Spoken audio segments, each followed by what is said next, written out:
আমরা হলাম দোসর আর তোমরা হইলা গিয়া ফেরেশতা। আপনারা আমাদেরকে বোকা মনে করেছেন নাকি মনে করেছেন যে আমরা ভয় পেয়ে গর্তে ঢুকে যাব? ঘরের চকির নিচে লুকিয়ে আছে আর আমরা কি রাস্তার থেকে আকাশ থেকে আন্দাজে আসছি? কোনোখানে কোনো কিছুই আমরা ভালো কিছু দেখতে পাচ্ছি না। আমরা বললাম ফেসিবাদ বিরোধী, আগে আমরা বলতাম এক স্বৈরাচার বিরোধী অথবা কর্তৃত্ববাদী সরকার বিরোধী আন্দোলন। আমরা এটা করেছিলাম। কত আন্দোলনের পরে শুনলাম এটা হলো ফেসিবাদ। ঠিক আছে, ফেসিবাদ বিরোধী আন্দোলন। এই ফেসিবাদ বিরোধী আন্দোলনের পরে ফেসিবাদের পতন হলো। এখন আমরা লক্ষ্য করলাম নব্য ফেসিবাদের উত্থান হচ্ছে। নব্য ফেসিবাদ এবং তার দোসর, নব্য ফেসিবাদ এবং তার দোসর সারা দেশে দাপিয়ে বেড়াচ্ছে। কি পরিবর্তন হয়েছে বলেন? এই একতরফা নির্বাচনের দিকে যেখানে শেখ হাসিনা যেতে গেছিল সেইখানে যাচ্ছে না তারা। এই এক ধরনের নির্বাচন, এই এখন যে কোনো ধরনের প্রতিষ্ঠান, যে কোনো ধরনের পেশাজীবী সংগঠন, ইঞ্জিনিয়ার্স ইনস্টিটিউট বলেন, বাংলা বলেন, সাংবাদিক সম্মেলন, সাংবাদিক ইউনিয়ন বলেন, সবগুলোতে এখন দলীয় সরকার, দলীয় বা দলীয় একটা অঙ্গ সংগঠন হচ্ছে না। রাস্তাঘাটে সমস্ত অঙ্গ সংগঠন সমস্ত কিছু হয়ে গেছে এখন। আর সমস্ত পেশাজীবী সংগঠন হয়ে গেছে অঙ্গ সংগঠন, রাজনৈতিক দলের অঙ্গ সংগঠন। ইউনিভার্সিটিগুলো দলীয়করণের চরম অবস্থান দাঁড়িয়েছে। ব্যাংক, আদালত সব কিছু দলীয়করণ হয়ে গেছে। তো আপনি ফেসিবাদ দূর করে কি আনলেন? আপনি আনলেন নব্য ফেসিবাদ এবং তার দোসর। আপনারা যেখানে যান, রাস্তাঘাটে, ফুটপাত, ঘাট, মাঠ, কোনো জায়গায় চাঁদাবাজি কি কোনো বন্ধ হয়েছে? বেশি হয়েছে, অনেক বেশি হচ্ছে। কোনোখানে কি দুর্নীতি ছাড়া কোনো কাজ হচ্ছে? অফিস আদালতে ট্রান্সফার, প্রমোশন থেকে শুরু করে টেন্ডারিং করা কোনোখানে কি কম হচ্ছে? যে আপনি ফেসিবাদের কথা বললেন, সেই ফেসিবাদের চেয়ে কি আপনি কোনো ভালো কিছু করতে পারছেন? করবার কোনো ইচ্ছা আছে? ইচ্ছা তো দেখছি না। মিটিং মিছিল করতে যান না, সেখানে গিয়া মারপিট করেন। আপনারা দোসরদের নিয়ে 5 স্টার হোটেলে বড় বড় মুরগির রান খান, হাসি ঠাট্টা, 24টি দাঁত দেখাই পারেন। আর আমাদের নেতাকর্মীরা যখন একটা ছোট্ট হোটেলে কোনো রকমে একটা ইফতার মাহফিল করতে যায়, সেখানে আমরা গিয়া হামলা করেন, মানুষের রক্তপাত করেন।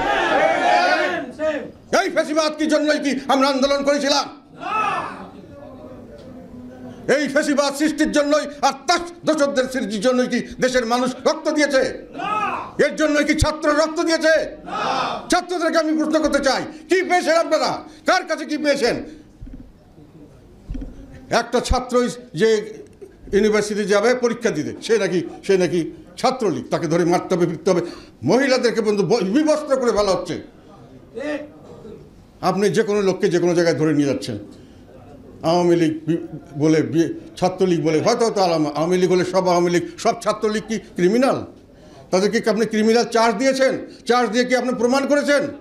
মিথ্যা কতগুলি মামলা দিয়ে, আর যেটা শেখ হাসিনা করতো তার চেয়ে বেশি ভরে সব বেনামি সব মামলা দিচ্ছেন। সেই মামলায় লোককে ধরিয়ে দিচ্ছেন যে শোন অ্যারেস্ট। এই মামলায় কি অজ্ঞাতনামার মধ্যে ঢুকিয়ে দিচ্ছেন। তারপরে তাকে আর জামিন দিচ্ছেন না। অফিসিয়ালি অর্ডার দেওয়া হচ্ছে, জামিন দেওয়া যাবে না। বিচার বিভাগকে অর্ডার দিয়ে নিয়ন্ত্রণ করা হচ্ছে। এটা কোন ধরনের ফেসিবাদ? নব্য ফেসিবাদ এবং তাদের দোসরদেরকে রুখতে হবে। আমার কাছে একজন এসে বলেছে, এক সাংবাদিক খবর দিয়েছে যে এগুলো তো কোথাও বলতে পারি না, আমাদের কাছে বলে। এক অফিসে তারকে নাকি একজন এসে অফার করেছে, নব্য ফেসিবাদের দোসর অফার করেছে যে আপনার এখানে আমরা বই টই ছাপার কাগজপত্র সাপ্লাই করব। উনি বলেছে, ভাই বই টই ছাপার কাগজ তো আমরা 2 বছরের কেনাই আছে, আমাদের কাছে গোডাউন ভর্তি আছে, এখন তো নতুন কাগজ কিনতে হবে না। বলে কি হচ্ছে, এটা জ্বালাই দেন। বলেন যে কেমনে জানি জ্বলে গেছে, এটা কেউ হয়তো অ্যাটাক করেছে, তারপরে আমাদের অর্ডারটা দিয়ে দেন। সুন্দর সিস্টেম চলছে, সুন্দর ফেসিবাদ চলে গেল, সুন্দর ফেসিবাদ আসলো। সেই জন্য আপনাদেরকে আমি এখানে আজকে আহ্বান করে এনেছি। দেশের মানুষ আমি মনে করি আল্লাহর তরফ থেকে আমাদেরকে এই দায়িত্ব দিয়েছে এই ফাঁসিবাদের বিরুদ্ধে রুখে দাঁড়ানোর জন্য।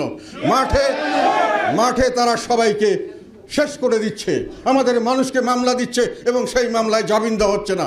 বিভিন্নভাবে মানুষকে পথে ঘাটে আমরা মিছিল করতে যাব, আমাদের মিছিলে আটক করা হচ্ছে, অ্যাটাক করা হচ্ছে। শেখ হাসিনা যেটা করেছিল তার চেয়ে কী ভালো করলেন আপনি? কি আপনি ভালো দেখাচ্ছেন? আরও ম্যাজিক অনেক কিছু দেখাচ্ছেন। আমাদের দেশের ভালো হবে মন্দ হবে ঠিক করছে কারা?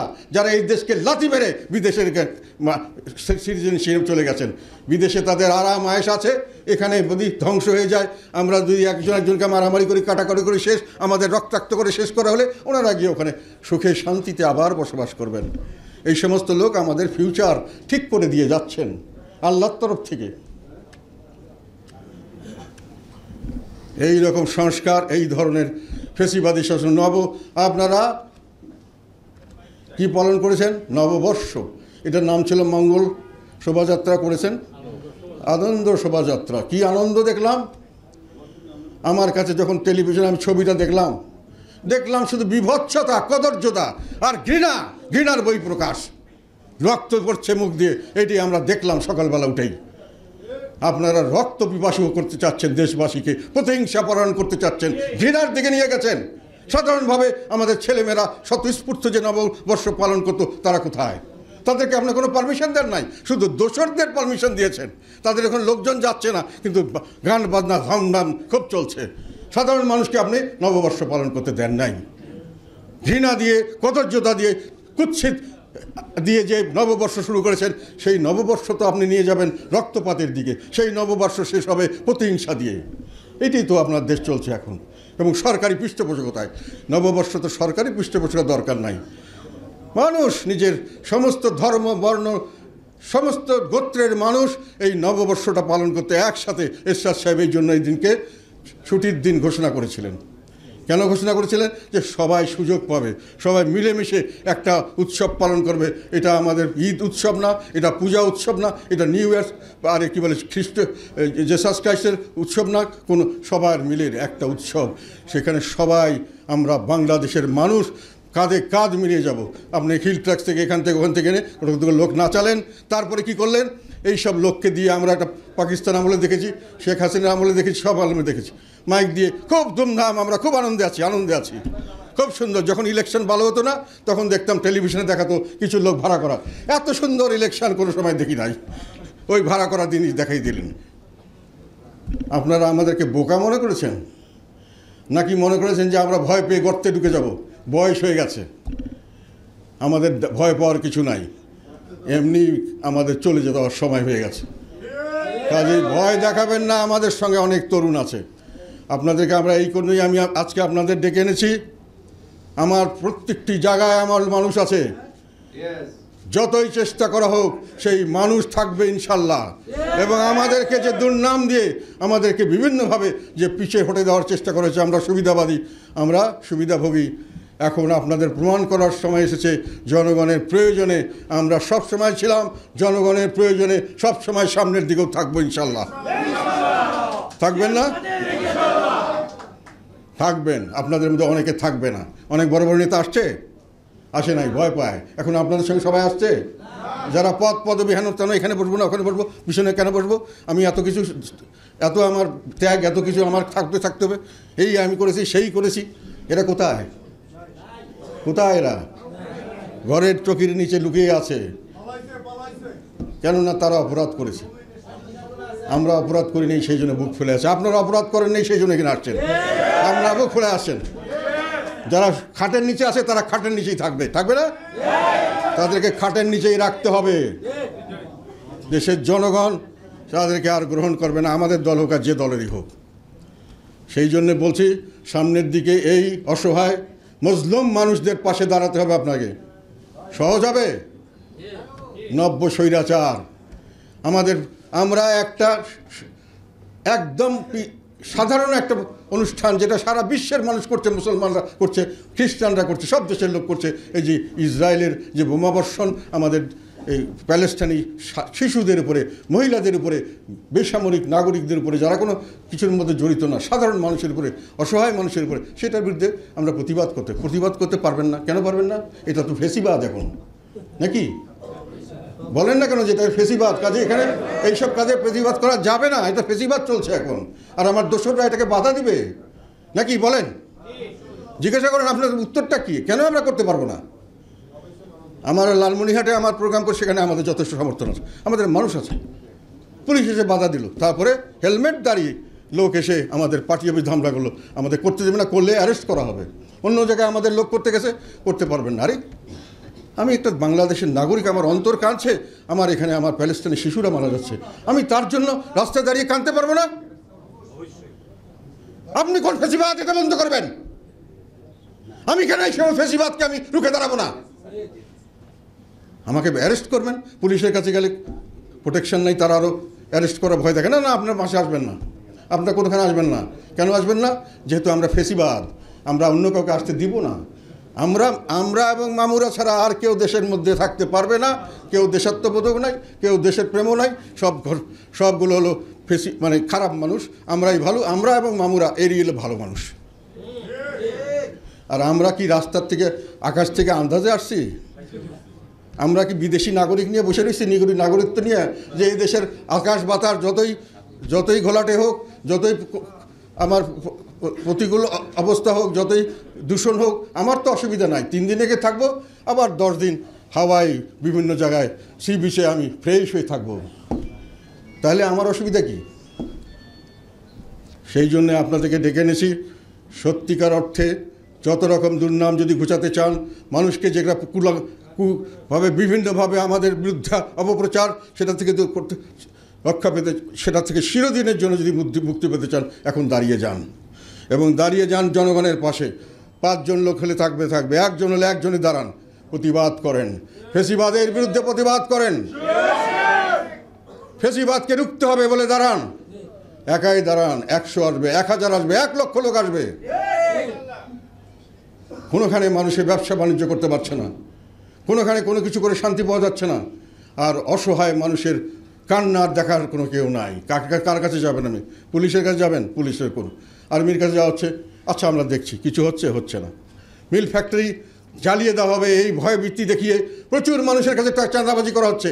ব্যবসা প্রতিষ্ঠানে আমাদের কয়েকজন নেতার ধমকি দেওয়া হয়েছে যে আপনারা যদি এইভাবে না চলেন, তাহলে আপনার ব্যবসা প্রতিষ্ঠান ধ্বংস করে দেওয়া হবে। এর চেয়ে বড় ফেসিবাদ আর কি হতে পারে? এর চেয়ে বড় অত্যাচার আর কি হতে পারে?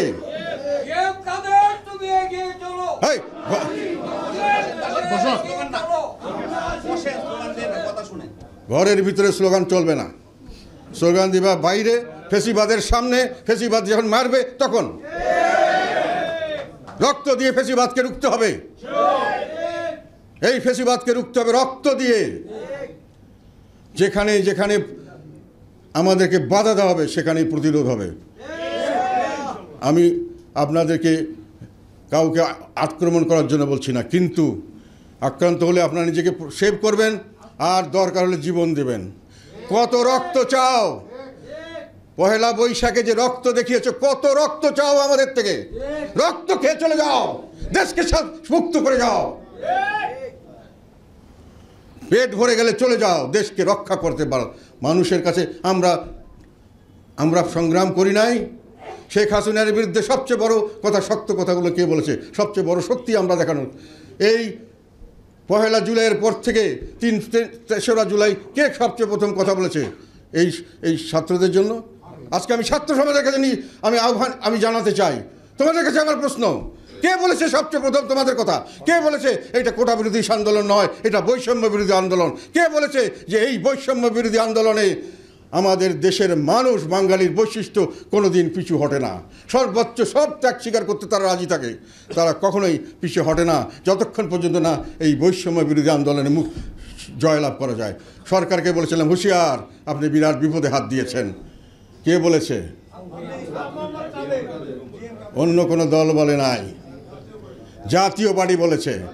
তারপরে তিনি প্রত্যেক দিন থেকে জাতীয় পার্টি একমাত্র অফিসিয়ালি বৈঠক করে সিদ্ধান্ত দিয়েছে, তাদেরকে সমর্থন করলাম, তাদের শহীদ হয়েছে রংপুরে, সেই শহীদের কবর প্রথম জিয়ারত করেছে কে?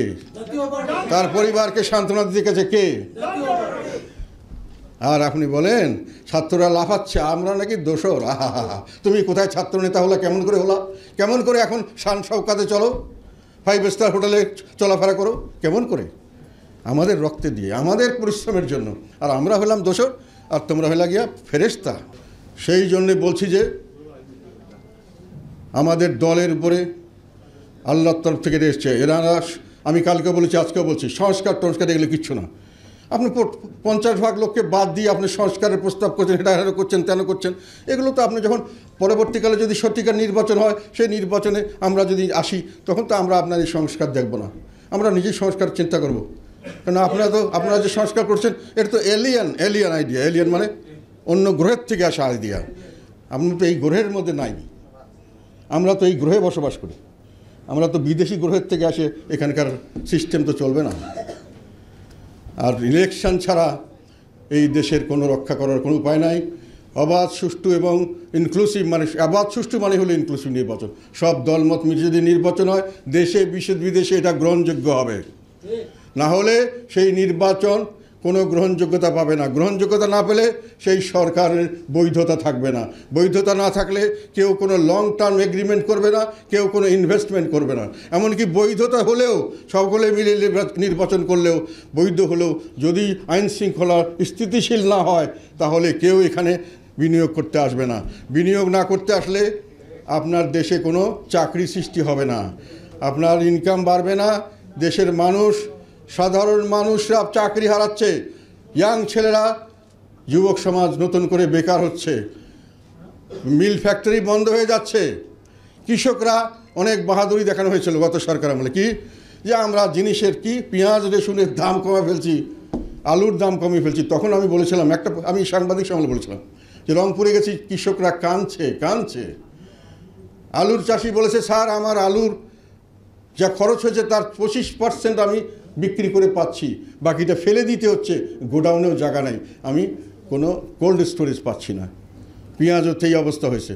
কিন্তু সহসা বোঝা উচিত ছিল যে কেন জিনিসের দাম হঠাৎ করে জিনিসের দাম কমে গেলে যে ইম্পোর্ট করে তার ইম্পোর্টারদের ক্ষতি হয়, যে প্রডিউস করে তার প্রডিউসারের ক্ষতি। তাকে সবসময় দেখতে হয় যে কী কেন হলো, তাকে কিভাবে রক্ষা করা যায়। তাকে খরচ উঠাতে হবে, তাকে তো লাভ করতে হবে, তাকে তো বাঁচতে হবে, না হলে তো সেই জিনিস আবার চলবে না। টেলিফোন বন্ধ করো।